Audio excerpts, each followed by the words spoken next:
Hello and a very warm welcome. Thanks for tuning in to another one of our very special TV9 webinars, which is, of course, superbly collaborated and powered by USV, your reliable healthcare partner. And what we're essentially trying to do is collectively get together, beat diabetes and win life, which is why the umbrella theme of Samajhdaar, Bano, 𝗗𝗶𝘀𝗀𝗺𝗃 Samjho. This World Diabetes Day, we're bringing you stories, insights and inspiration from the real people. I call them super docs who are helping India beat diabetes and win life. It's, let's say, early morning. Coffee is brewing on the sidelines, traffic is rising, emails are pinging before breakfast is even done. And for millions, there is an extra layer to this entire rush.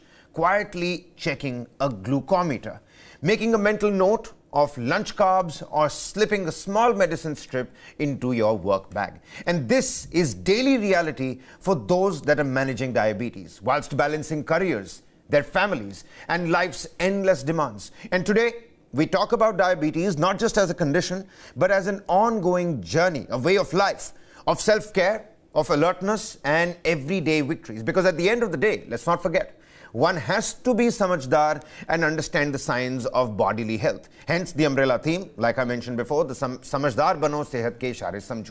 Now, just a quick statistics, worldwide, over 537 million adults are living with diabetes. And a huge number of them are in their prime working years, just like you and I.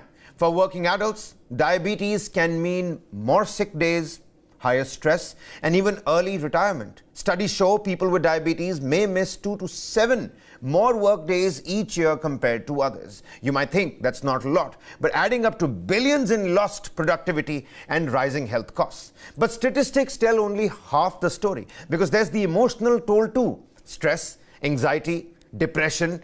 It affects nearly 40% of people living with diabetes. And add to that stigma or lack of workplace support, and managing diabetes can feel like fighting more than 2 battles, one inside the body and one outside it. Yet the story doesn't really end here. Across India, focusing on our own country and of course the world, research and real-world experience show one clear truth, that with awareness, with support and a few small lifestyle changes, diabetes can be managed and managed quite effectively.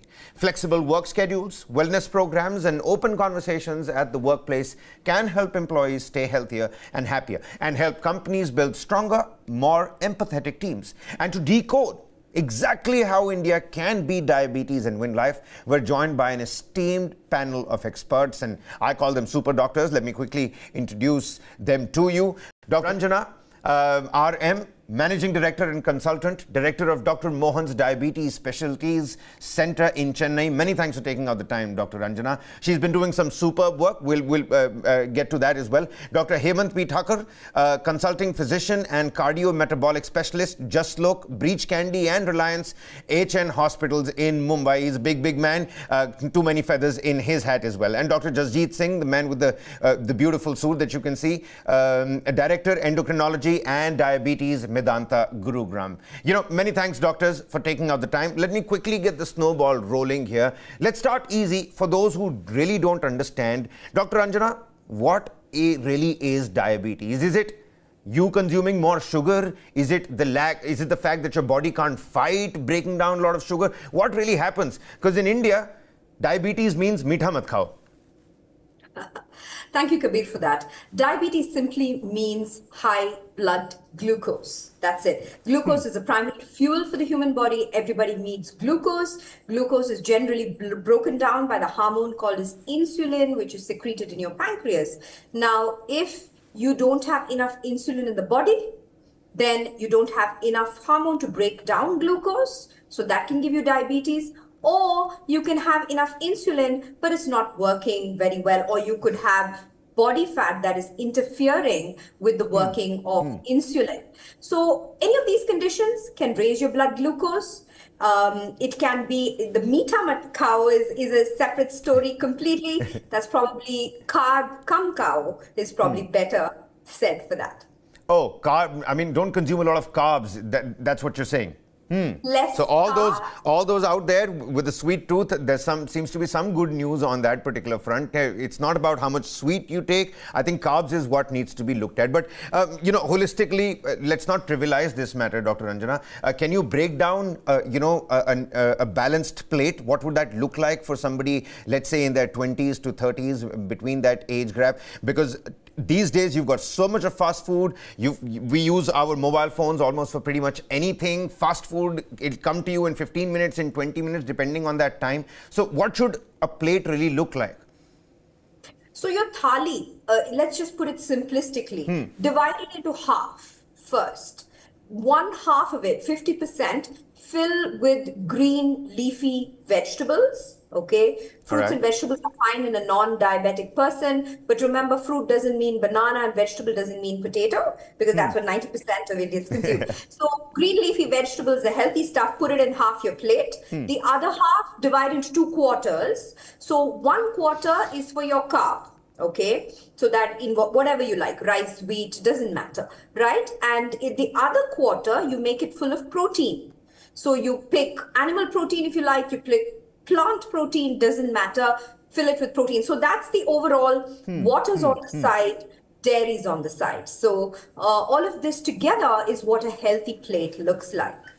All right. Many thanks for that, Doctor. Dr. Hemant, I'm sure you come across so many people that are balancing their professional careers whilst tackling and struggling with diabetes. Give us a sense, help the viewers understand, what are some of the challenges that a diabetic person would face, let's say, in their workplace?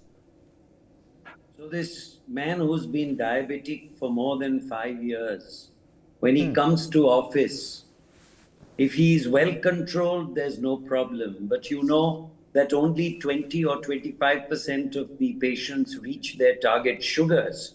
So this man may have had a bad night, getting up often at night to pass urine, which is one of the signs of diabetes. Because of his high sugars, his muscles are fatigued. Every nook and corner of his body has been inundated with high sugars. So he cannot optimize his physical performance in the sense going from table to table, or if he has to walk in the office, or if he's a salesman to stand long, whatever the physical requirements are less. In addition, because of muscle and nerve fatigue, and if he's been diabetic for long, his vision and his nerves are also weak. So the finer tasks that are required of him may also be compromised. So these are all high blood sugars. But the other person, lesser in number as we see in office, if he is endeavoring to control his sugar very accurately, and if he's taken some oral anti-diabetic agent or even insulin and not had his proper quota of meals, or because the train broke down, walked 2 train stations, his sugar drops. And these people can have sweating, fainting attacks, etc. So what I liked in the beginning is awareness. Share your problems. A handicapped person puts on his car, I am handicapped. A man who has an improper lower limb in one side because of a genetic or childhood deformity says, I need a wheelchair, handle with care, carries a cane. So you need to let your colleagues and the people around you know that you are diabetic. So they are sympathetic. They give you the kind of tasks that you can do and that don't give you that you cannot do. And with that, the person is able to complete his chores in the office. Diabetes is a way of life. 1 out of every 4 Indians is diabetic. You've got to teach him to live with the affliction. I don't want to call it disease. I want to call it affliction, because with programs like yours and physicians and caregivers, people will learn to live with it happily, with controlled sugars, eating the thali that Dr. Anjana just served us. And of course, if they listen to the program, my other colleagues will also enlighten them. Well, Dr. Hemant, with a very poetic brush, you've painted quite the grim picture, but added a layer of sweetness to all of this as well. Good thing that we're talking about diabetes over here. At my own home, my mother suffers from diabetes. I don't know if I should be bringing in this personal story, but, we constantly have this debate at home that if diabetes had a personality, would it be more like a silent stalker, or would it be one of my nagging aunties, who just wouldn't go away? And we constantly talk about that. Just to get a little bit of a funny bone system going here. Dr. Jasjeet, Dr. Hemant and Dr. Anjana, they've told us about what a plate should look like, what are some of the challenges a diabetic person would, face in a workplace. Awareness and communication seem to be key pillars in fighting this diabetes and embracing the fact that this is a way of life. According to you, what are some structured, success mantras or, tricks and tips that one could follow that you have understood in your own lifetime and career of treating this particular disease? So, Kabir, I can't stop myself from appreciating the kickstart you've given to the program. In fact, if we listen to each and every word you put, it actually has explained the entire program in one breath that you took to narrate the introduction to the program. So, see, at a workplace, we are spending most of our wakeful day. So it's like home outside home. Now that's one part of it. And Dr. Anjana and Dr. Hemant talked about the various aspects of diabetes and diabetes management. But let's understand that we call it a disease, and we treat diabetes to prevent the complications of diabetes. The word disease is broken up into two parts, dis and ease. That is somebody who's told suddenly that you've got a complex metabolic disorder which will require you all your life to follow a certain diet, do exercise, have pills, do this, do that, is the dis-ease part of it. Now let's come to the workplace and take an example of two responses to somebody who's developed diabetes. And I'm picking up the words you used right at the beginning. So this person goes to his boss and says he's been diagnosed with diabetes. So we have one response which says, oh, damn, you've developed diabetes. Now you're going to live with diabetes all your life. You may develop complications of diabetes. It may affect your work performance. You have to go for regular checks. You will be spending more. A heart attack can happen. So most commonly diabetics, the quality and quantity of life may be afflicted by cardiovascular renal complications. That's kind of looking down. That's a pitiful way of expressing your concern for a person. It's not intended, but that aggravates the dis-ease part of the diabetes for that person working in an institution. The other word you used very well is empathy. The right way to deal with it at a workplace, and that's what we do when we deliver diabetes care, is to use the word empathy to give them strength. You tell them that yes, you have been diagnosed with diabetes. These are the reasons you've developed diabetes. Now life changes. You're going to be adopting a lifestyle which is going to give the power of your future health in your hands. It will give you an opportunity to make your life better, and through you, your family also going to benefit it. That's what empathy is all about. You're showing. But it doesn't come easy, doctor. That's the entire thing. Empathy doesn't really come easy, and in this cutthroat world that we live in, constantly, game eat game, dog fight all the time. I don't know if we have enough room for empathy in these times. In the 21st century, with the advent of AI and all of that, everything that the machine is doing for us, who really has the time for all of this? I mean, so many diabetics out there. They, I think, push the entire problem under the rug because they've got so many other problems to deal with. But moving away from the sad picture of it all, the fact is that it can be fought, it can be managed, and it can be done in a very healthy way. But it's important, and I spoke about social media, so let's talk about that as well, Dr. Anjana. When we're talking about WhatsApp University, when we talk about social media forwards, what is that one myth online that you'd like to bust first and foremost? Insulin is your friend. It's not your enemy. It doesn't cause kidney disease. Not all diabetes can be reversed. Of course, that's the second one now. So not all diabetes can be reversed. And don't just believe anything you see. There's a lot of science that goes into medicine. So it's not just someone decides to say something on WhatsApp and says it, just don't believe it. Find out whether there's a shred of truth to it. Yep. A great point that you've put out, Doctor. I'm just not sure if everybody is capable of doing something like that, but let's help them in another way. What are some signs, Dr. Anjana, that first few symptoms that somebody, let's say I really manage my sugar levels really nicely, but the lack of insulin creation in the body can happen at any point in time. So what are some signs and symptoms that one can be on the lookout for, even if they think that they're not going to be diabetic anytime soon? So the thing about diabetes is oftentimes the symptoms come rather late. 50% of people have no symptoms at all. And by the time you get the symptoms, you kind of miss the bus. So the symptoms you can get include, they are the classic symptoms, where you call drinking too much water, passing too much urine, being too hungry. So these are the 3 Ps, the polyuria, polydipsia, and polyphagia that we talk about medically. But those are kind of late symptoms.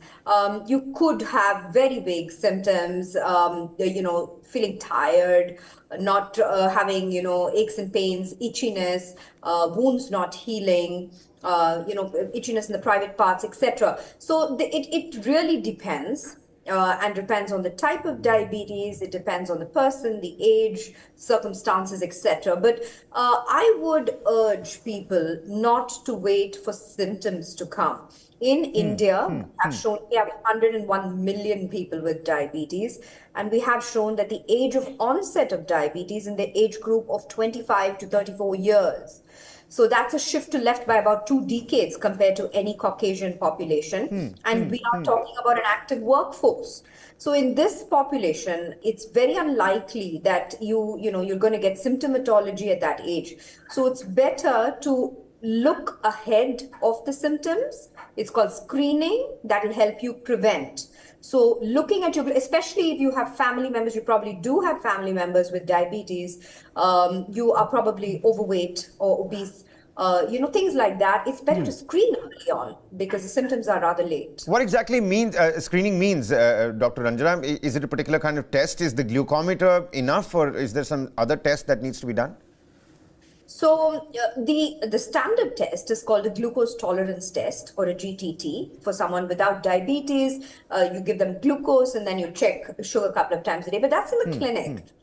We do have the non-invasive test. It's called the Indian Diabetes Risk Score, or IDRS. So it's 3 simple questions and a waist measurement. So based on that, you get a risk indicator. Are you high risk, moderate risk, low risk, etc. If you're low risk, don't worry about it. If you're moderate risk, it's probably good to go to a clinic and get checked with a doctor. How about you ask me those 3 questions? Let's see. Let's do this right here. I'm sorry, I don't have a consultation fee right now, Dr. Anjana, but let's do this right here. I have to think about that. Yeah. Okay. So this depends on your age, how old you are, right? Okay. Let's do this hypothetically. I'm 30 years old. Okay. And do you have a family history, a parent with diabetes? Yes. Okay. And how physically demanding is your work? My work wouldn't be physically demanding, but I do hit the gym at least once a day. Okay. So I would say you are in the low risk category at the moment, young individual who's active with a moderate risk. And of course, you would need a waist measurement. I'm not sure if you're going to disclose that on television, but from the looks of you, it does look like that you probably would be a low risk individual, which means for you, maybe in every 3 years, you should get this redone to see whether things are changing and then at risk. But I would like to say, Kabir, that you are possibly an exception. We don't have 90% of the population does no physical activity, doesn't hit the gym. Definitely not once a day. A lot of them are going to have parents with diabetes, and a lot of them are going to be in the obese category. So which puts them at moderate or high risk and would need to see a doctor to rule out diabetes. All right. The other thing, while this is for diabetes, hypertension, obesity, they're all like cousins. You find one, you're going to find the others. So, and what we find now is that even in teenage, you have people who are obese, their cholesterol is going up, blood pressure is going up. So screening, and all these are non-invasive tests. So doing these risk calculators, screening, using a blood test, being aware, first of all, and program these, I think, are hugely important. Many thanks for that, Doctor. And I personally feel, and you're right, I see sometimes, teenagers in their 12s and 13s, racking up the weight and not really doing any work and getting all the love and pamper that they could from their parents, which is absolutely wrong. Because Dr. Hemant, I personally feel a lot of it happens in the kitchen. And the quintessential way, the Indian way of eating, we've come a long way from that. Our traditional setup was never meant for something like that. Even the Prime Minister on the Independence Day from the ramparts of the Red Fort said, please use less oil. Obesity is that big a problem right now. So I'm sure, because you're all top endocrinologists, you understand the name of the game.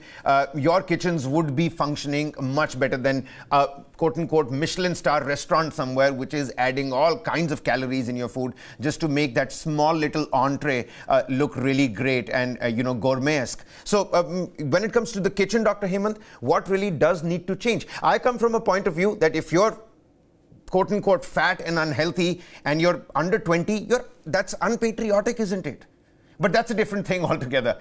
The kitchen, let's come back to that. Dr. Hemant. So I don't think we are discussing obesity just now as we are discussing sugars. Yep. What we need to remember is what Anjana correctly said. You have to curtail your carbs. And this myth that every festival and every good news should be celebrated with sweet. I'm not changing the myth, but the sweet can be a fruity sweet. It can be a low sugar sweet. There is enough evidence in society that even the common man has access to diabetic jams, to diabetic mithai and things like that. So in the kitchen, instead of making your mother and paria and say, this is not for you, you include her in the game and you can give her diabetic Shrikhand while you're eating the regular Shrikhand. It tastes the same if you close your eyes. So you have to watch out for the carbs. The potatoes are empty calories. The rice, if it is red, it is better. Quinoa is better. Bajri millets are better. But if you can't afford those, because, as Anjana rightly said, you have a questionnaire. People don't have time to answer those 3-4 questions and get their waist measurements. Yep. Once a year, if you're putting on weight and if you're smacking of all the high-risk problems, get your blood tested. It's simpler because it's faster. Nobody's going to sit and say, okay, my mother has. No, maybe my mother doesn't have, but my aunt has. We believe when you're servicing a huge population, punch in and do a draw. Tell them, I don't like to send them to a dietitian who says, itna doodh and utna ghee. Use your common sense. Cut the carbs in any way you like. Fruity desserts. Don't have sweet potato. Have more of green leafy vegetables, lot of proteins. And it's not that fats are bad. It's the saturated and high trans fats that are bad. So you need a balanced diet. And that's not only for the diabetic, it's for everybody. Everybody wants to live long because if diabetes doesn't get you, hypertension gets you. And ischemic heart disease or coronary artery disease is also 1 decade earlier in the Indian. Indians who have gone out of India get earlier heart attacks. So you can take an Indian out of India, but you can't take India out of the Indian. Yeah. So the kitchen of India travels with him. He has to see and enforce the discipline. Very nicely put yet again. Dr. Jasjeet, just a couple of minutes back, Dr. Anjana was telling us that the onset is anywhere between 25 to 34 in the young Indian. And, for the longest time, the bus has gone, you've missed the bus, and then you get to know that you might be diabetic.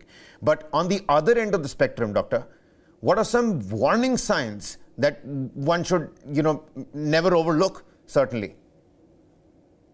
So, see, I would first of all like to add something to what Dr. Hemant was talking about. Please do go ahead.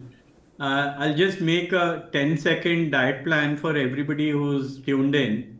That Oh, that's amazing. Yes. Works on the universe of nutrition, works on 3 words, and there's a 4th dimension. The 3 words are quantity, quality, and timing. You can wrap up everything we've been discussing in these 3 words and balance out. And the 2 most important things are calories and carbohydrates.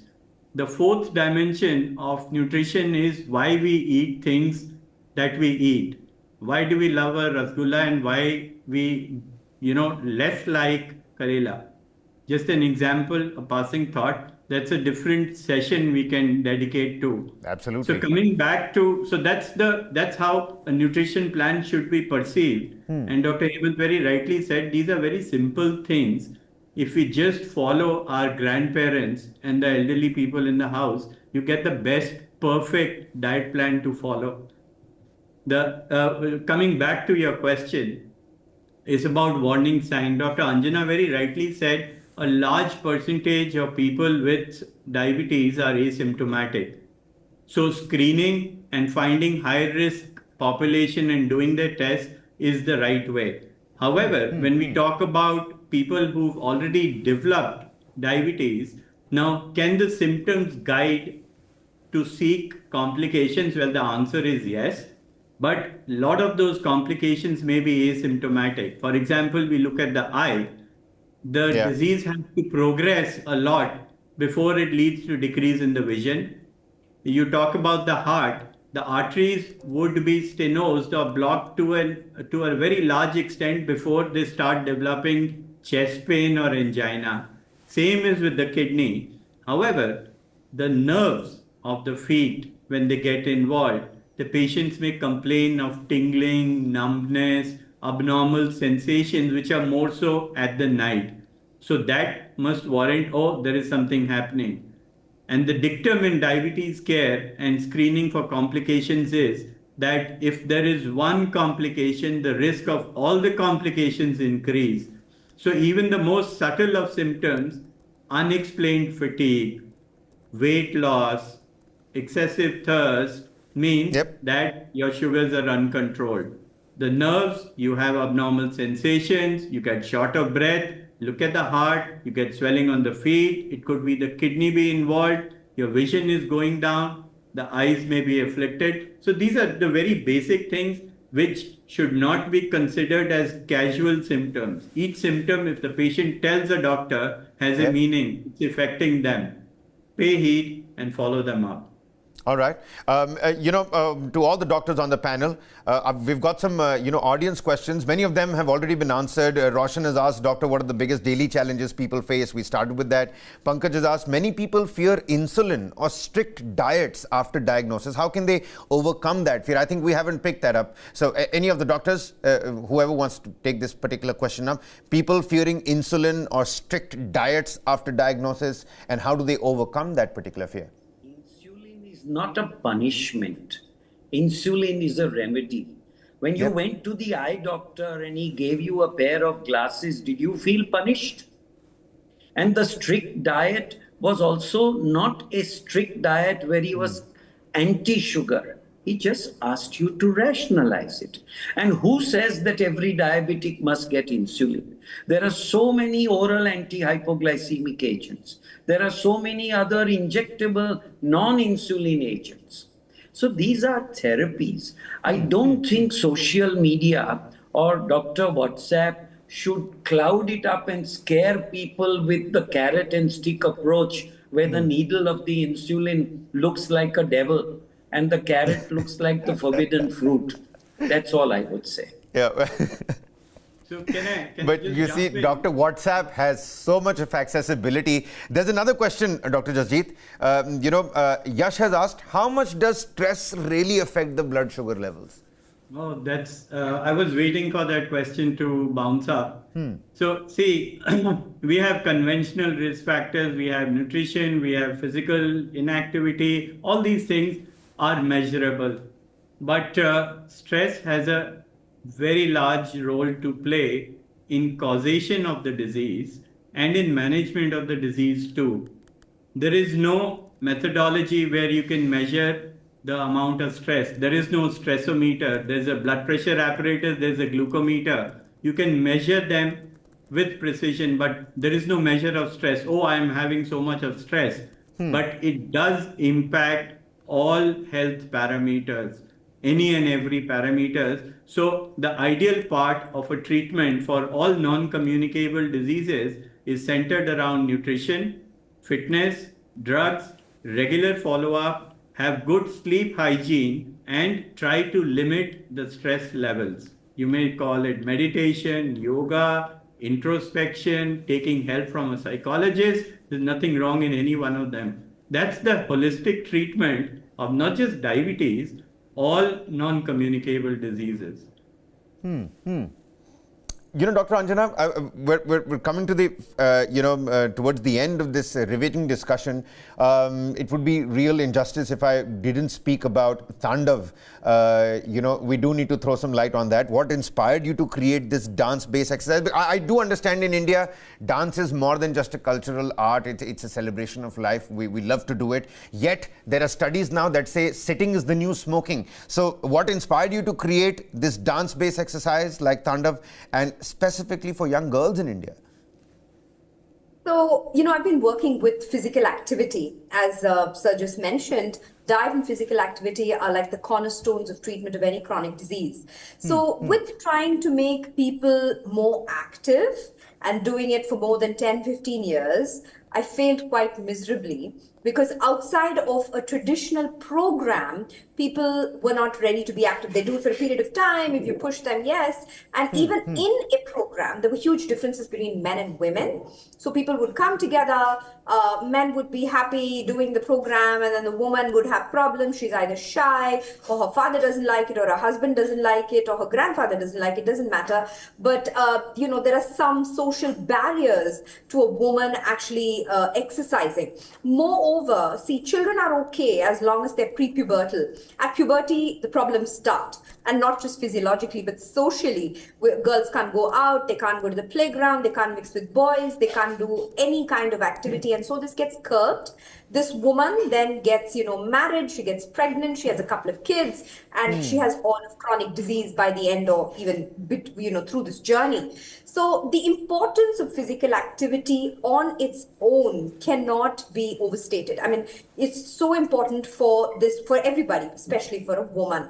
So looking at innovative ways of making a woman active, that's where dance came in.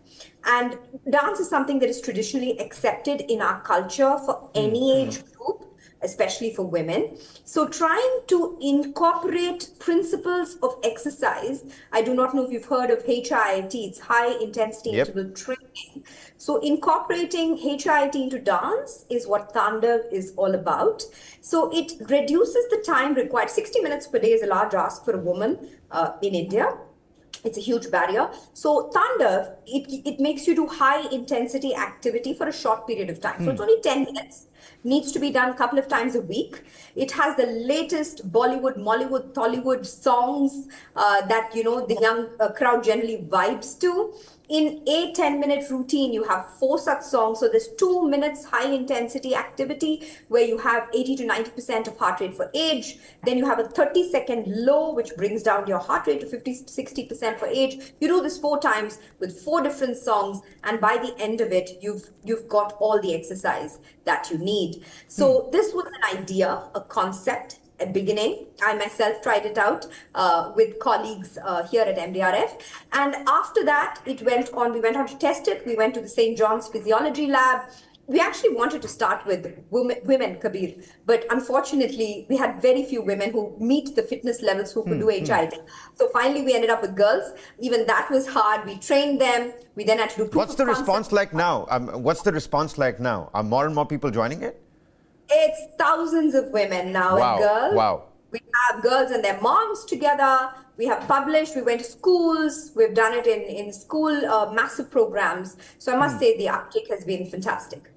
All right. Well, I'm really glad about that, and I wish you best of luck. Tandav, it just sounds like Hrithik Roshan probably doing some of those steps. So anything that guy does is in any case HIIT in itself. Dr. Jasjeet, we're talking about fitness and physical activity, but there are so many people that look fit that would not have, an overstretched waistline, but they still get diabetes even if they're not overweight. What's happening in that particular complication?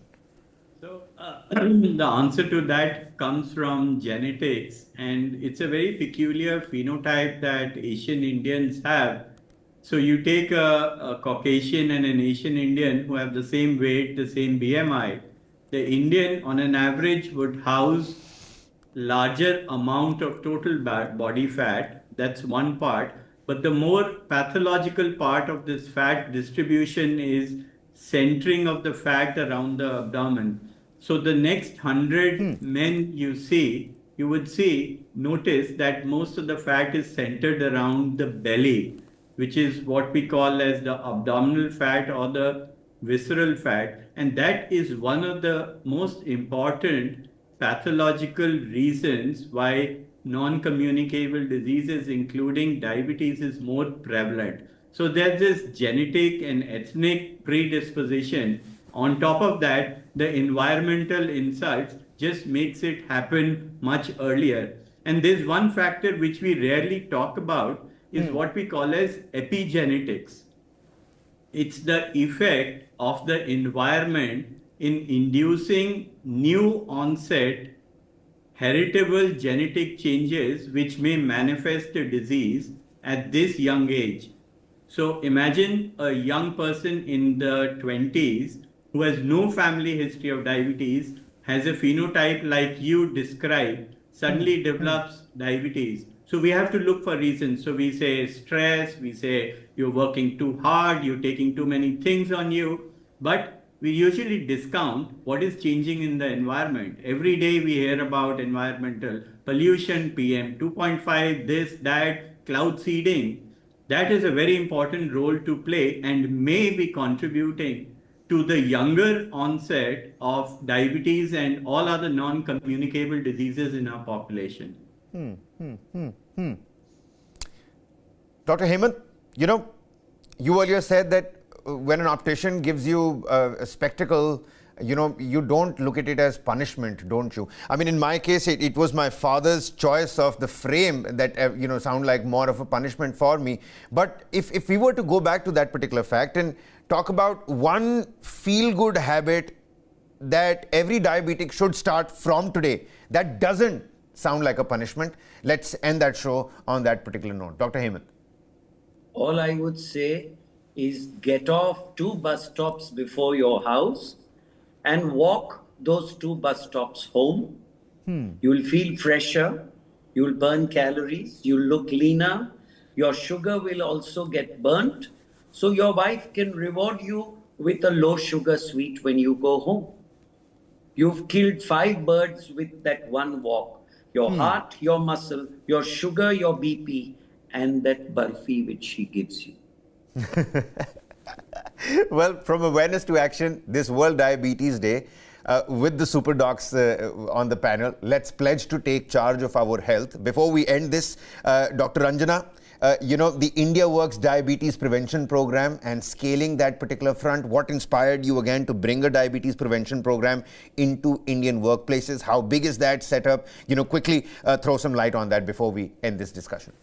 Sure. So it's a huge program because we do have a lot of people in the working ages having all of these chronic disease, and hence the India Works was about making healthy workplaces. What are the components of these? So it starts with the canteen. Offering healthy food choices for employees was one very important thing we did. We also offered physical activity at their doorstep. So things that would make them physically active, weekly programs, whether exercise sessions, etc. And a whole lot of education around breaking sedentary behavior. You spoke about that a little earlier. So things that you can do in the workspace, simple things, you can sit on your chair and do some stuff, etc. So things like that were done. And we found overall, there was a huge improvement. There was reduction in blood pressure. There was a reduction in weight. people make healthier choices, and of course there was some of them even reversed their diabetes. So scaling up this has been made into that was done in a program mode. It was funded by NIH at the time. Now this is now available for work sites to scale up as a program that they can choose for their employees. Well, very nice. On that note, I think we've done enough to understand our bodies and support those around us. Empathy being one of those key operative portions that all the doctors told us about. Because when it comes to diabetes, knowledge is power and empathy seems to be the medicine. Once again, many thanks to all the doctors that have joined us, to all the people that joined us on the webinar. Many thanks for your questions. Many thanks to the super docs for taking out the time. Dr. Hemant, Dr. Anjana and Dr. Jasjeet, many thanks for taking out the time and speaking to us here on TV9 in this TV9 special in collaboration with USV, your reliable healthcare partner. Let's beat diabetes and win life together. Many thanks for taking out the time. We're going to continue to do these kind of webinars time and again. See you next time.